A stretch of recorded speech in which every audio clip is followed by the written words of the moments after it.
Well, good morning. I'm MMAC President Tim Sheehy, and I'm back with you for our weekly webcast from 11 to 12 on Tuesdays, providing you with actionable insights to navigate as we move through the next normal. This webcast is powered by Aurora WDC, a Madison-based market and intelligence firm. They help us make faster and smarter decisions. Visit them at aurorawdc.com. Before we begin, I've got some advice from one of our sponsors, Mike Maltesta, president of ERC Midwest, providing decontamination and disinfection services. His 5 points: have a who plan. For example, who will you call if you need help with contamination? 2, know what it takes to kill COVID-19. Be knowledgeable of CDC and EPA guidelines. 3, get what you pay for. Be aware of the deliverables in the service. 4, demand proof, get a COVID-19 disinfection certificate. And 5, pay the right price to have it done properly. ERC Midwest has a COVID-19 disinfection certificate and discount for MMAC members. Visit ercmidwest.com/MMAC to find out more. Go ahead, next slide. Across the region and state, businesses are largely up and running in the new normal. This means large numbers are still working remotely, a phased reopening for office spaces, and altered workplaces. Shopping, dining out, and recreating have a new feel and a new set of rules. These Tuesday webcasts have moved from managing in a crisis to recovery and now into operating in the new normal. In addition to our own responsibilities as citizens, the key to this phase is employee confidence in a safe workplace and consumer confidence in their interactions with businesses. Lifting this confidence will also add to a faster, more sustained recovery. This is our first in a series of virtual industry networks. Today's virtual industry network is focused on manufacturing in the new normal, identifying the challenges and solutions unique to manufacturing. We also hope today's program will give you insights to draw from no matter what business you're in. To start, we're going to get an overview from Dr. Laura Cassidy, Director of Epidemiology for the Institute of Health and Equity at the Medical College of Wisconsin. Dr. Cassidy will briefly describe the MMAC Medical College of Wisconsin Smart Restart Smart Business Toolkit as a resource, and then talk more specifically about best practices for manufacturers if an employee tests positive, as well as strategies to ensure employees comply with their company's safety procedures. Then we'll be joined by Austin Ramirez, President and CEO of Husco International, a privately held engineering and manufacturing company, and Bill Berrien, CEO of Pindel Global Precision, a manufacturing business located in New Berlin. Both have extensive experience leading their organizations and will provide some insights and lessons learned, as well as a look ahead. So with that, Dr. Cassidy, we'll start with you, and then we'll come back with Austin and Bill. Thank you. And I'd like to thank the MMAC for inviting me here today to share this work that we've been developing in partnership. And we've developed it in response to business needs. And MCW had been contacted frequently and still is about businesses on how they can ensure the health and safety of their employees as they restart and continue to operate. So what we did was we compiled information from various sources, trusted sources, and we're making them available in this toolkit so that if you go to the toolkit and you use it, you can be sure that it's vetted information that health experts, epidemiologists have reviewed, and the business community. Next slide, please. And we recognize that when you start reading all this information, the CDC guidelines, the OSHA guidelines, all this information, it can be overwhelming. Where do you start?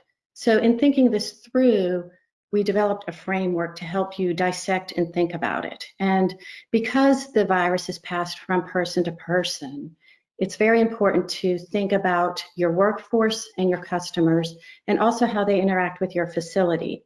And so thinking about the number of employees you have, how they interact, the intensity and duration of that interaction, and how they interact with customers is important. And in manufacturing, it's probably more employee to employee as opposed to a customer, like in restaurants where that's a whole nother ballgame.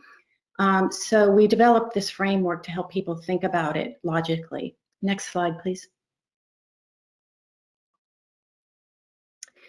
And in order to start thinking about it, we developed some steps to prepare and protect. And just to be prepared, we think it's important to have a health and safety champion within your organization. If you're a larger organization, you might want to have one in each department. If you're a smaller one within, and I'm going to talk a little bit more about that and that role, but also to be familiar with your local health department and how to contact them in the event there is a positive case or a suspected case, and how to do the contact tracing and how to contain it. That's the key. And then the WEDC has also published some industry-specific guidelines, and one focuses on manufacturing, and we reviewed those, and those are accessible on our website as well, and we encourage people to look at those. And we also have a Smart Restart checklist to initiate the approach. Next slide, please. So this is what the health and safety checklist looks like when you go there. And each of these items with a check mark has a wealth of information when you click on it, and resources and things that are available. And for each business, you have to tailor it to your specific operations and needs, but there are general principles that apply to everybody. And I'll talk more about the internal health and safety champion in the health department. And I think many of you are very familiar with the disinfecting practices, and through the MMAC website, there are businesses who do the disinfecting that you can contact that they recommend. The social distancing and physical distancing, that's something we can control mostly, wearing face masks, and because it is transmitted person to person, this is just essential. I think in manufacturing, there is a culture of safety already developed. You have protocols if there's a fire, if there's an injury, if there's a chemical release, and probably are quite familiar with PPE as well. So there'll be a new dimension to that, and I think it won't be as much of a shock to manufacturing as it is to other industries.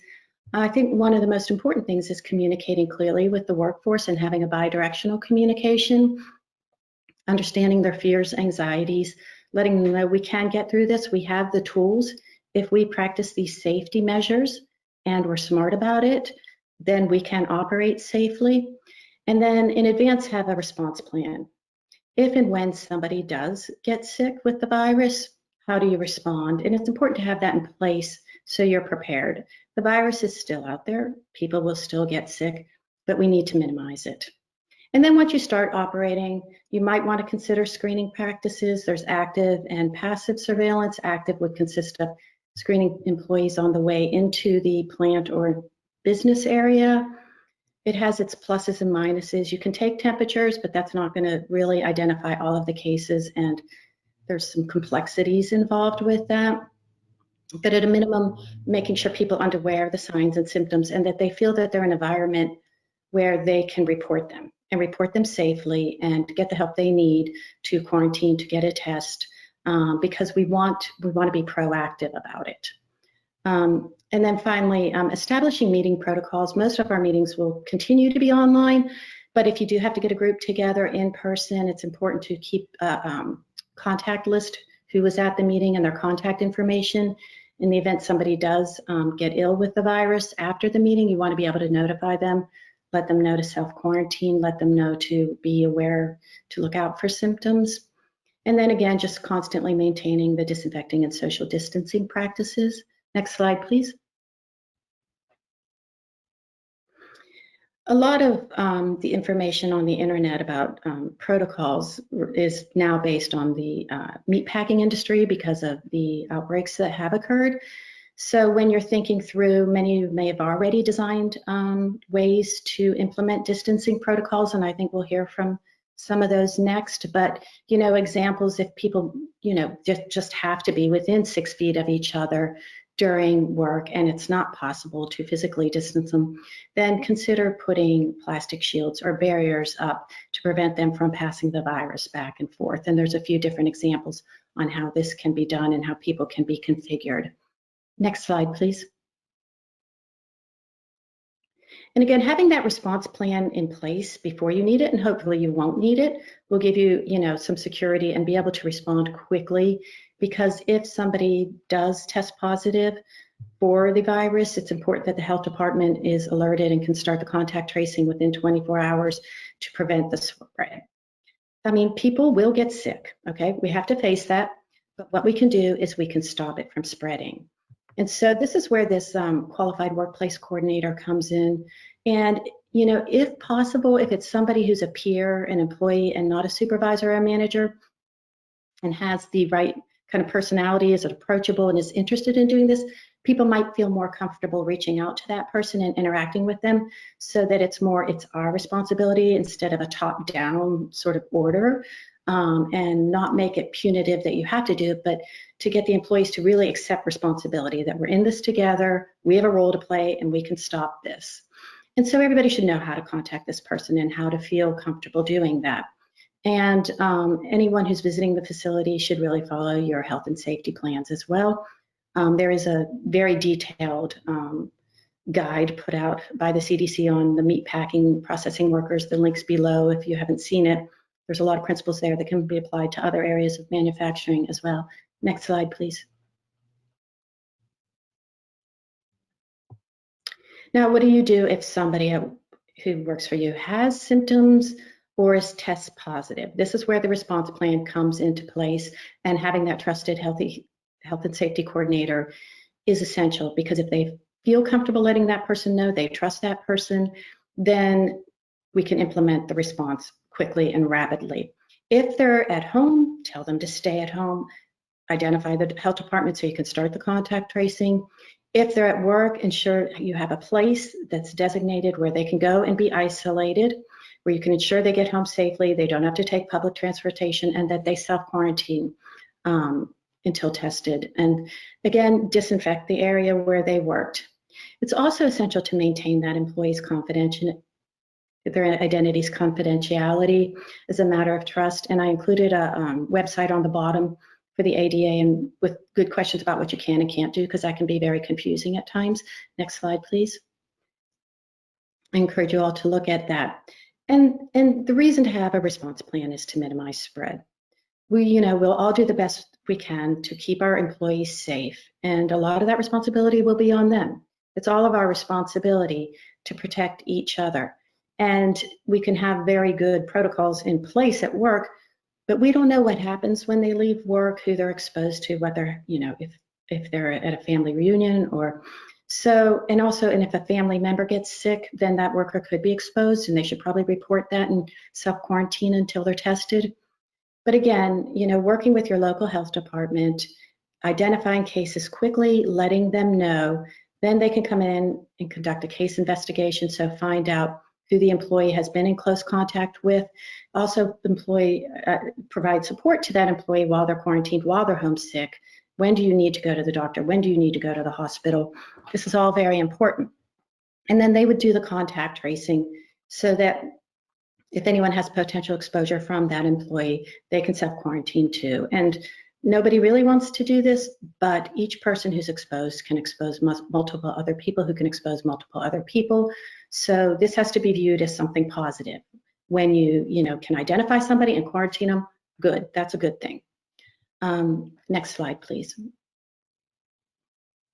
And you can also, create your own contact tracing protocols within your business by working with the health department.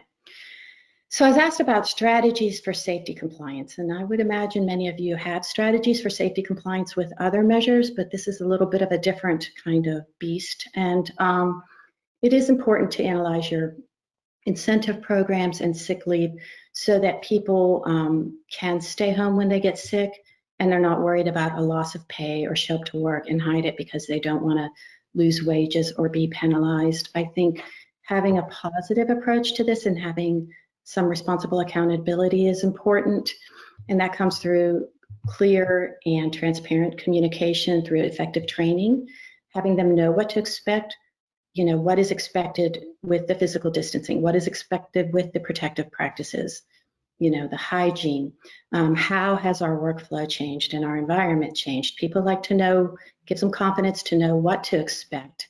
What are the policies? Be very clear, try not to make them too hard, and engage the employees and the supervisors in this. People should be engaged so that again, a joint responsibility, not a top-down responsibility. And I would encourage them to ask questions and make suggestions and be creative. And again, there's some other references we put down in relation to that. Thank you very much.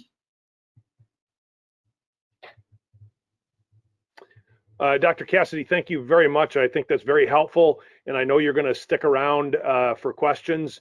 So I'm going to ask Austin and Bill to join us again on camera, and you can get the handouts. If you go to the handout pane, you can download the handouts, and if you have questions for any of our guests, you can submit them in writing, and we'll make sure that we circulate them into the program. So I'm joined now by Austin Ramirez and Bill Berrien. And I think the place to start here, Austin and Bill, is, and Austin, I'll start with you, is just describe Husco, what you do, so people get a sense of the company, and then I'll ask Bill to do the same. Great, happy to do that, Tim. I just got to say, boy, Bill, both of our hair looked better before the pandemic, I think. Those are much. So Husco is an engineering and manufacturing firm. We design and we produce hydraulic and electromechanical components for the automotive sector, mainly passenger cars, as well as what we call the off-highway sector. That's primarily construction equipment. So think excavators and skid steers, as well as agricultural equipment and material handling equipment like forklift trucks and telehandlers. These are cyclical businesses that we operate in, so we're not unused to markets that fluctuate 10, 20, 30%. The COVID pandemic has been worse than that. We were down, April was probably down 60% year over year. For the second quarter, we'll be down about 40%. And, that's obviously a meaningful number for us. We've approached this crisis with three main goals. The first is to keep our employees safe. The second is to make sure that we cut expenses aggressively to get to a financially sustainable position as quickly as we can, and not put ourselves in a position where we're reliant on a quick economic recovery this summer or later this fall to kind of bail us out financially.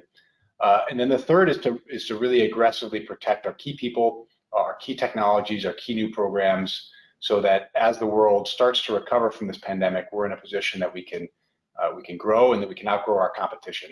Typically, we find that because we're a little bit smaller and more nimble and faster acting than our competitors, whether it's the 08-09 recession or recessions before that, we tend to take market share and grow faster coming out of these crises than we do during normal times, and we expect the same thing to happen as the world starts to recover from the current crisis. And then one more question, Austin, if you could just describe the footprint you have here for folks. Yeah, great. Sorry, I should have mentioned that. So we're a global business. We do about half our business in North America and half in the rest of the world. And we produce locally in every market that we do business. So we've got factories in China and India and Europe, 3 in North America. And those factories primarily produce components that are used in market. And then we have supply chains that are very global. So our suppliers in India and China and the US supply all of our global plants. And it's the same with our US suppliers. Great, thanks. Bill. Tim, great. Bill Berrien here. Thank you for inviting me. So I am CEO of Pindel Global Precision. We're a contract manufacturer of precision machine parts located in New Berlin, just west of Milwaukee. And we have 2 facilities here, and we have affiliates in Mexico, China, and outside of Amsterdam. So about 30% of our revenue comes from sales outside of the U.S. We have 65 employees and non-union. We have a pretty high direct labor content, which has impacted how we deal with COVID mitigation. And I can go into that in more detail later. We are, fairly diversified in our revenue as a contract manufacturer. But it is a little bit of a double whammy right now between the COVID impact as well as the lower oil and gas prices. And although we don't sell much directly into oil and gas, as we did in 2015, 2016, we do see some correlation there. So it's both defensive plays going on right now, as well as offensive, trying to not take advantage of, but fill needs in this COVID time in terms of medical ventilator parts, et cetera, to try to satisfy those new customer needs where we can. So hope that kind of overview helps. Yeah, very helpful. So let me ask you both this question. We'll start with you, Austin. Kind of compare and contrast, if you will, what the plant floor was like before, your office before, and what it's like now. What kind of what's changed and how has it changed? Yeah, sure. So we're designated an essential infrastructure supplier.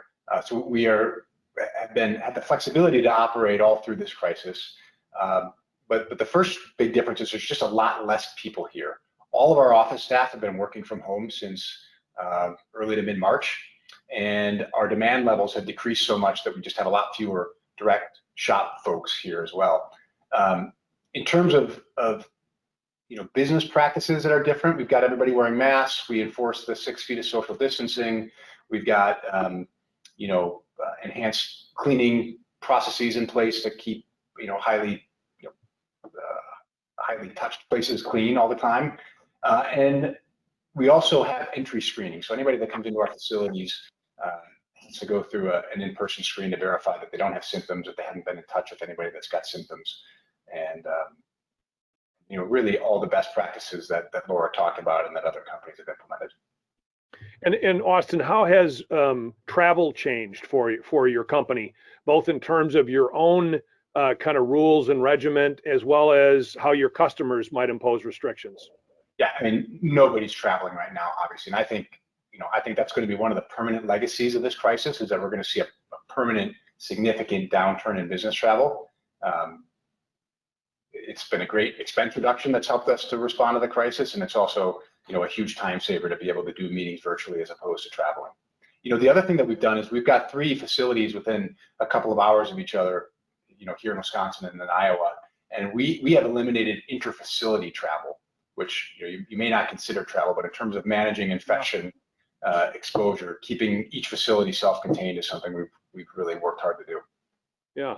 Bill, compare and contrast Pindel and how it's operating.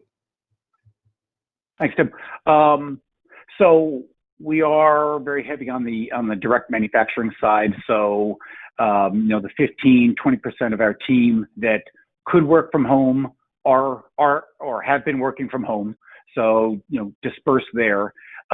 We also implemented the 100% mask rule maybe about 10 days before the CDC guidance came out. So I was happy with sort of the collective team's wisdom on that and supporting that initiative, because I think that's an important piece of guidance. But we've looked through all the choke points. So really no meetings in enclosed rooms. Break room has been dispersed across the floor, took all the microwaves and moved them to, different corners. We have about 90,000 square feet, and in any one shift, sort of 30 to 35 folks. So, on average, about 3,000 square feet per person. But, you do get a little bit tighter than that in some areas, especially around the machines. But people are naturally spread out more, and it's just that constant awareness of eliminating the choke points, rethinking everything from, people's interaction with the time clock to, where do you need to prop doors open so that people aren't touching a common handle? Where can you think about different opening devices to get into the bathroom? Things like that. So just a sort of a very thorough look there. We have had a no visitor policy, since the start, since March, and our travel. Really, I haven't traveled since March, and we don't have much of that. And technology's been a great, a great supplement there. So, it's looking at the CDC guidance and trying to think ahead, mitigations. What set of plans are we following when we do have a case in house, which we haven't.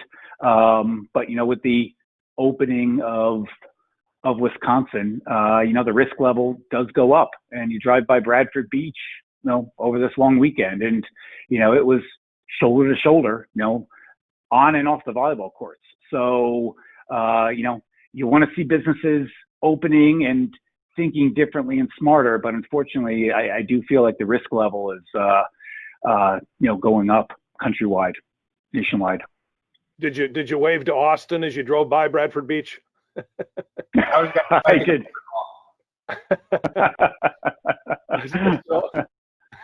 So Bill, talk about, and then I'm gonna have Austin respond too.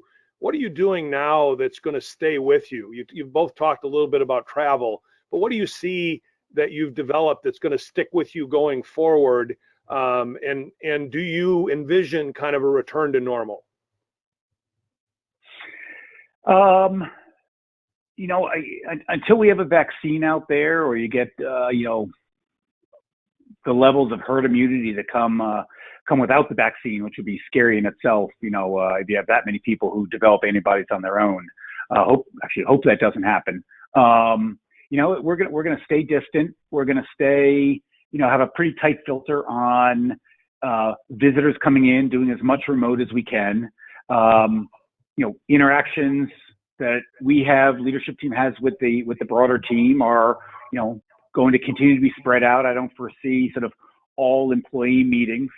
We're going to break it down, sort of by shift and by cell and work group, which puts, a higher premium on, time to communicate. But I think that communication in this era is, critical. And as Laura outlined, thinking ahead to when something happens so that you are, in a proactive mode, not a reactive mode, is critical.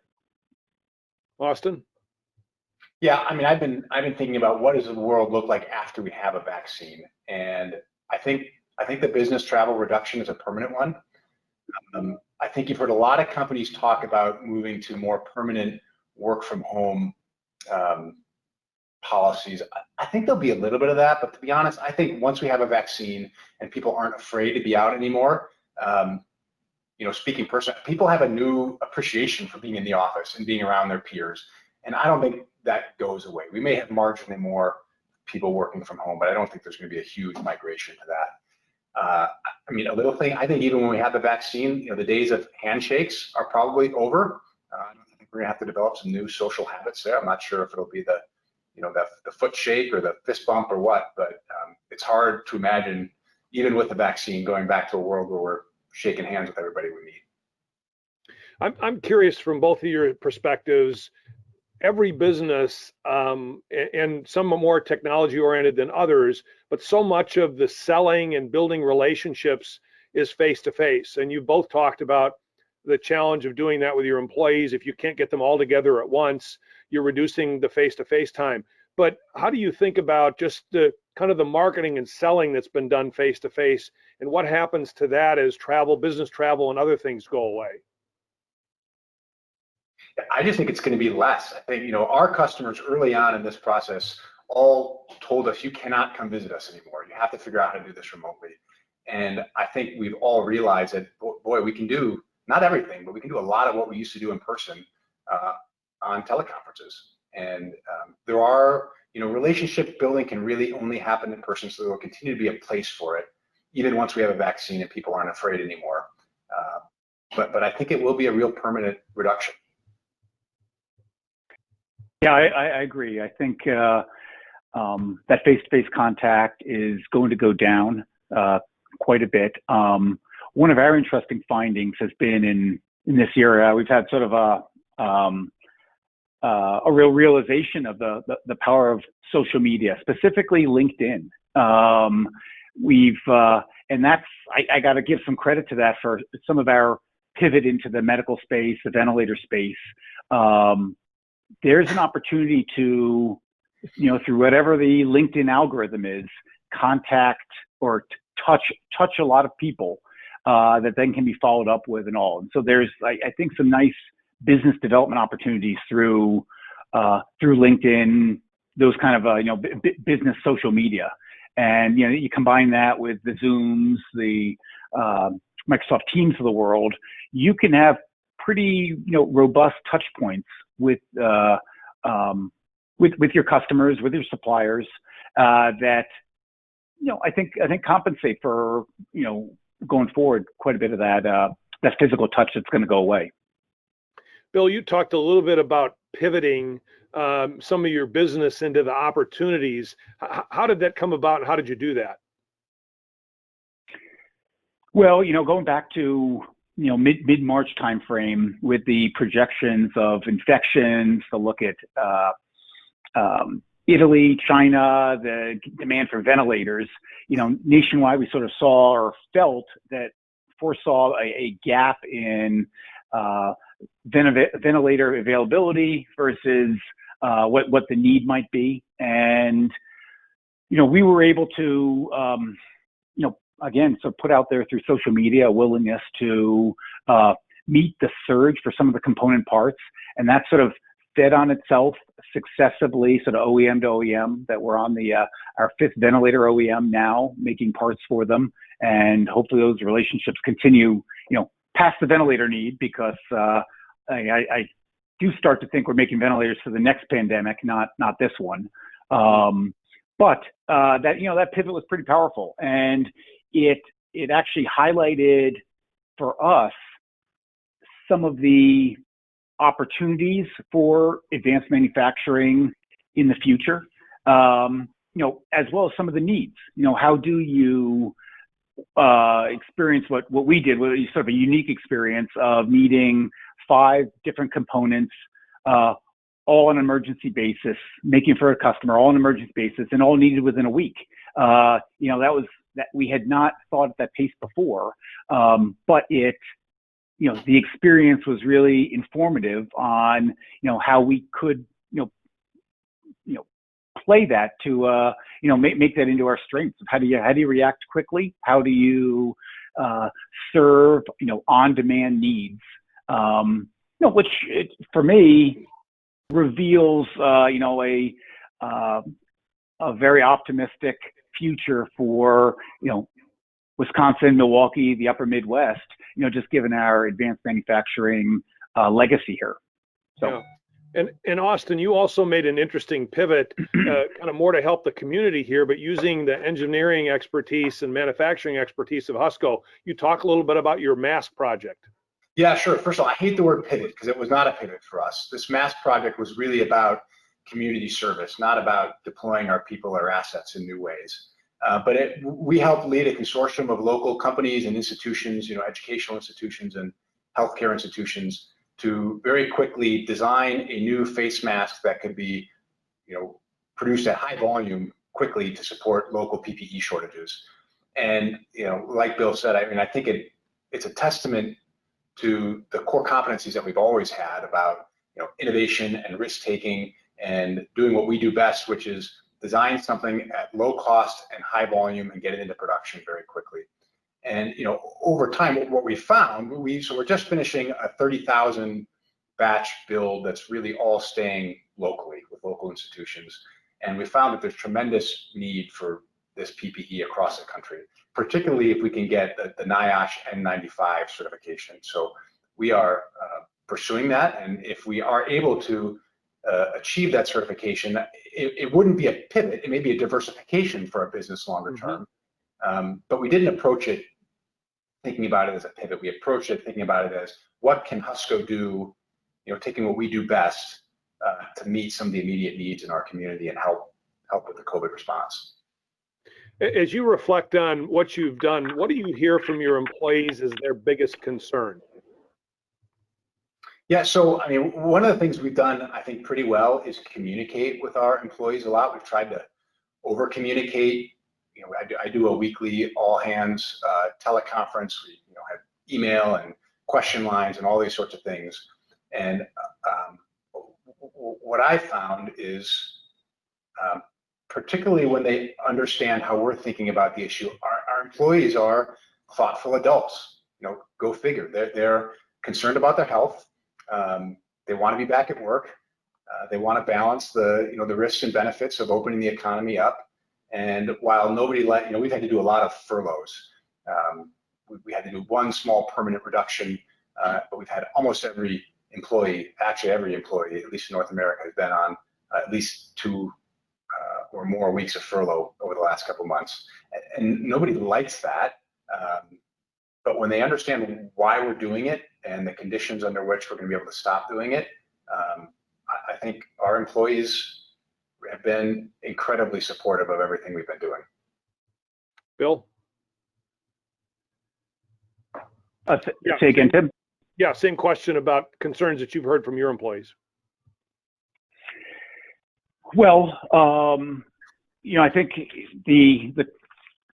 we as you know, as is Husco, we are an essential business. So the number one, the team is grateful for being able to come work when they can. They look across the street at restaurants and retail and all that, and that's really been a grim picture. So they value being part of an essential business.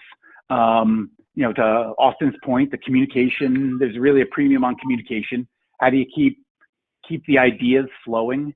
And as we've, been able to tackle some of the challenges and opportunities I went through before, some of the keys to that success have been engaging the team in a different way that is more dispersed decision making, breaking down the silos. When you go into any sort of a crisis, almost by definition, you're not operating from normal. In that sort of crisis scenario, you want to share information robustly. You want to break down the silos. You want to distribute the decision making as much as you can. So, I think the team's felt broadly engaged in that, which has been great. So we're going to go to questions and bring Dr. Cassidy back on, go to some questions from our audience here. But let me just finish with one for both of you. Look out a little bit ahead and give me some perspective on the economy from where you sit. I think that's the biggest question everybody has. And I know you're not economists, but you've got some good insights from where you're sitting right now in terms of what the recovery looks like from the perspective of your industry and what you're seeing. Go ahead, Austin. Sure. So, unlike any recession that any of us have ever faced before, this is not driven by macroeconomic factors. This recession is driven by biology, right? So, I think it's really dangerous to try to forecast economic conditions because it's going to just depend on how this virus mutates and how soon we get a vaccine and all sorts of things that we have no control over, which is why at Husco we've been so focused on we've got to get to financial sustainability now under these existing conditions. And shoot, we all hope that the economy is going to be V-shaped in its recovery and get back to normal quickly. But it's not, that the conditions under which that happened have nothing to do with, the business or the economy as normal. It has everything to do with biology. Good point. Bill? Tim, if you go back to, Charles Dickens had a line, opening line in his Tale of Two Cities, that it was the best of times and it was the worst of times. And while I wouldn't go that extreme, I would say it's the most opportune of times and the least opportune of times. On the opportunity side, I think you're seeing, and this is looking out a little past,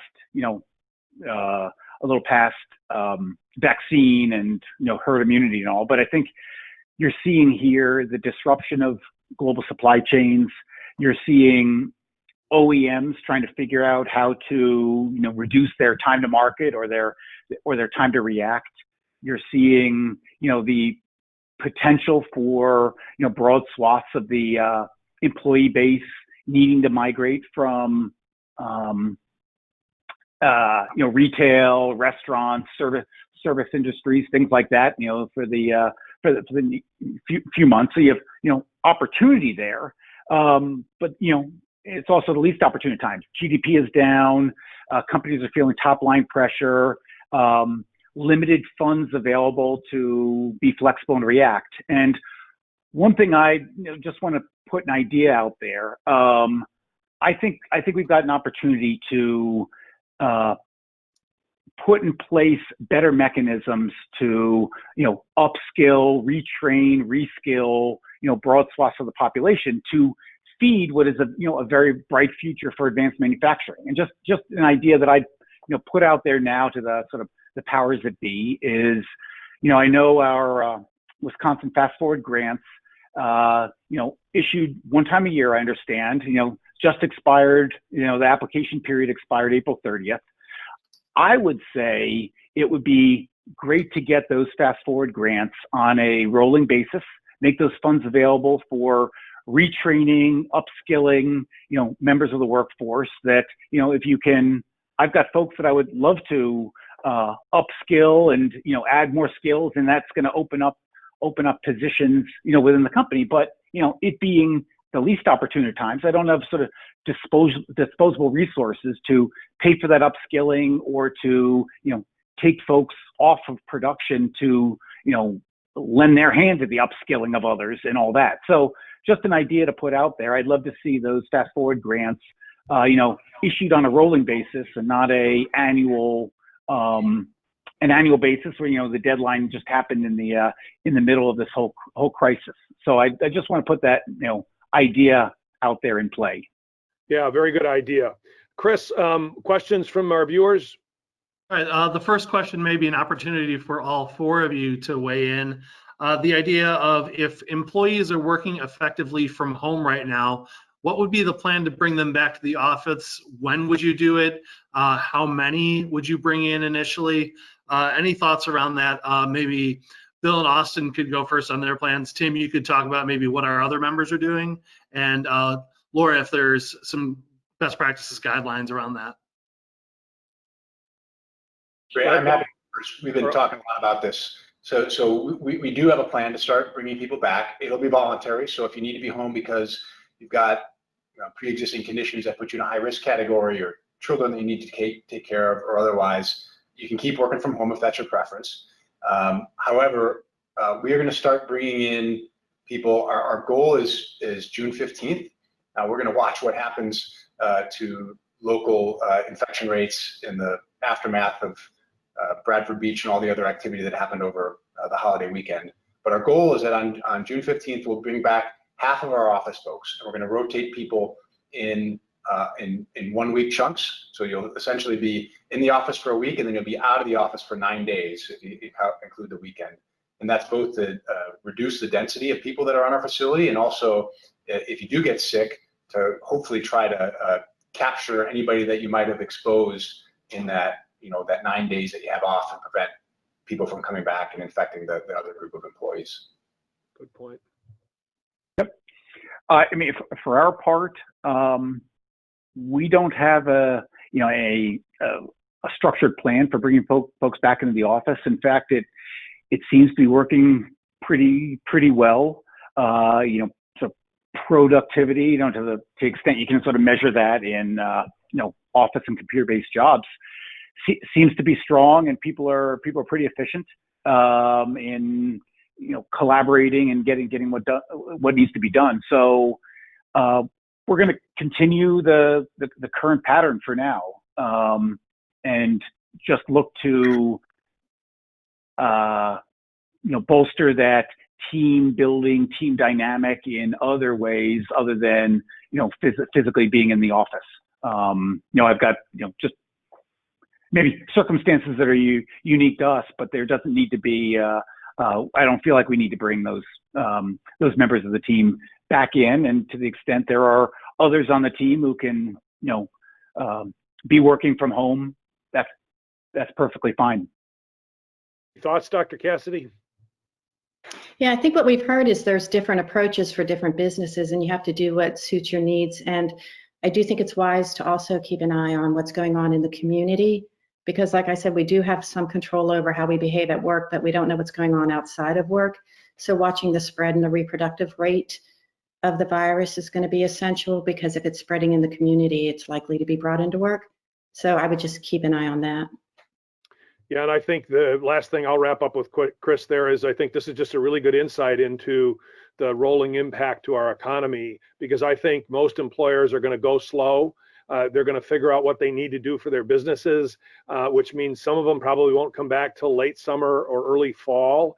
and what this does then to people that go out and engage for after work or for lunch, or as Austin talked about, travel and the rolling impact that's going to have on the hospitality industry and conferences.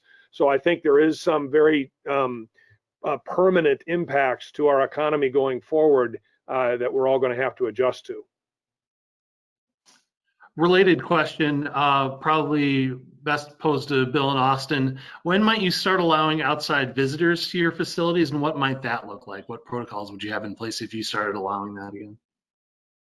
Yeah, so we have essential vendors that are in our facilities now, but it's really got to be essential. And I think, you know, in terms of getting back to discretionary visitors, you can debate what's discretionary and what's not, but I don't think we'll have discretionary visitors in our facilities for a long time.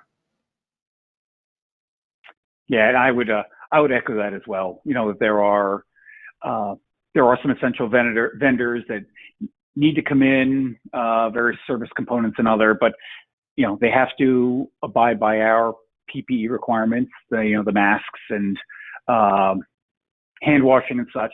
But it's pretty limited, and you know, I typically say if you really want to talk to someone, then come on over and we can chat in the parking lot. You know, it doesn't need to be inside the facility. You know, we'll grab a picnic table outside, or just stay standing. Dr. Cassidy, we had a question about the ability to maintain confidentiality of a person who's infected in a workplace. How challenging is that, and are there some best practice guidelines around that? Yeah, so that's really important to build the culture of trust. And on the slides, I did include a website to the ADA's response to that with questions and answers. And there are ways of doing it, and the health department are experts in this, where you can, if the person's, has that level of trust and they tell you they're positive, then you can go and tell the employees, look, somebody has COVID, or you may have been exposed.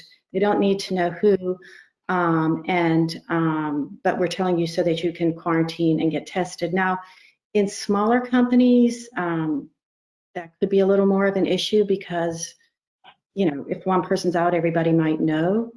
But, I think I would read up on the guidance on that and work with your health department to ensure that you can do it to the extent possible. Good question for Bill and Austin about the cancellation of trade shows and whether that might affect your business at all. It's going to save us a ton of money. I mean, trade shows they're good and they're great networking opportunities. So we will miss not having them. But boy, I tell you what, I've never been able to generate any sort of ROI on our trade show investments. We actually just started getting into them the past couple of years, and you roll with it, and but it has been core to our go-to-market before. So when the opportunity comes up, we'll explore that. It particularly helped with getting into new geographies where we didn't have presence before. So we'll have to figure out different approaches there. Bill and Austin, what best practices have you found since this all started around internal communications? What's worked for your companies? Well, I mean, like I mentioned earlier, I think the more the better at this point. I think, I don't know, I find a tendency among organizational leaders sometimes to treat their employees with kid gloves. And what I found is that employees really appreciate transparency and honesty, and they want to know what's going on. And once they understand what's going on, even if they don't like some of the decisions you're making, they're a lot more likely to support them if they understand why you're making them. Yeah, I think that's a great philosophy. And we've sort of going back to earlier remarks, just tried to have more frequent meetings at the shift and plant level, or even a smaller group, spread out, not bringing folks together, but keep that keep that line of communication open, because it does address anxiety, and it also generates ideas. So Bill and Austin, I have a question for you, and just a quick stage setter here. Kind of coming into the COVID crisis, unemployment was under 3%. We had 35,000 unfilled job openings. We've got more people retiring than are coming onto the scene. And in particular, in manufacturing and engineering, those pinch points were becoming acute. And both of you have engaged deeply into this talent pipeline, whether it's reskilling a current workforce, or in some cases, Austin, really looking into the K-12 system. And when you look from your perspective, not only as the head of Husco, but also in your role as this leading city, or as the chair of City Forward Collective, can you talk about the impact that you're seeing, particularly in the city, from COVID and what it's done to education, and how that might translate going forward? Yeah, great question, Tim. I mean, first of all, despite the recession, talent should always be the #1 priority of this region. Because even with lower economic activity, we live or die by the talent we're able to develop and recruit and retain in this region. So that's my first answer. In terms of how the COVID crisis has impacted K-12 education, unfortunately, it's exacerbated what was already a really terrible situation in this region, where the schools and the neighborhoods and the areas that are wealthy and have good schools are doing okay, right? Those schools that pivoted to online education, those kids are going to get enrichment from their parents or from other mechanisms. And the neighborhoods and schools that have struggled, it's a disaster, right? I mean, you look at schools in Milwaukee Public Schools in particular. I mean, they essentially stopped educating kids when this crisis hit, and they're going to socially promote the majority of kids that were in the system, despite losing 3 months of education. And I mean, that's a disaster. It makes what was already some of the biggest educational inequities in the country that existed here in Milwaukee, it makes them even worse. So I am hugely concerned about that. There's a lot of great schools. There's a lot of great organizations doing tremendous work to help close that gap, to help transition teachers and schools into online learning and provide summer school. City Forward Collective is doing a great job at both of those items. And there's also, a number of terrific schools, Aug Prep being one of them, but you look at St. Marcus and you look at the UCC and Carmen, and there's a handful of great schools that are in high needs areas that have made in just, I think, stunning pivot to online education and serving these kids in a really exceptional manner, but it's not the norm. And the kids that are being impacted the most are the kids that can least afford time off from their education. And Bill, you talked about it a little bit from the perspective of your current workforce and just people that are out in the workforce right now, and providing opportunities to upskill them in positions that are going to be successful. That's right, Jim. I mean, I think education providers in advanced manufacturing, better CAM software, or quality tool software, things like that. They're pivoting as well, offering virtual classes. We recently migrated to new CAM software, which is computer-aided manufacturing, and they went from week-long in-person classes in various parts of the country to now every class is virtual, and it actually opens up an opportunity that you can get anyone trained. You can enter any of those, now half dozen classes instead of just the one that was in your region previously, other than paying for the travel. So there are opportunities there. There's cost too, with any sort of a broader upskilling initiative. But I do share Austin's concerns with the K through 12 program, and MMAC and M7 had very nicely launched their Career X program of giving high school students exposure to advanced manufacturing companies, and that is a career. And naturally, if you're not letting visitors in, you're not going to be hosting high school classes to come tour those facilities. So, we're losing ground on a variety of fronts, and we need to get creative about how we make up that lost ground, if not play some offense. Thank you. Tim, Chris? just one comment on that. Sure. I think the higher education system is in for massive disruption. I think prior to COVID, the value proposition for most students that went and spent 4 years and $100,000 plus on a college education was out of whack. And I think this COVID crisis is gonna totally tip the scales there, and we're gonna see really positive disruption in terms of moving to new forms of online education, education that you can pursue while you're working at manufacturing companies like Pindel or Husco or others around the country. And I think, like I said, I think it's going to be hugely disruptive for colleges and universities across the country. But at the end of the day, we'll better serve our students and our communities by innovating new ways to provide higher education. Yeah, Chris, we had a question. Sure. We had a question about how we've seen innovation and productivity redefined during this time. As leaders, how can you sort of encourage some of the positives that have emerged from this time?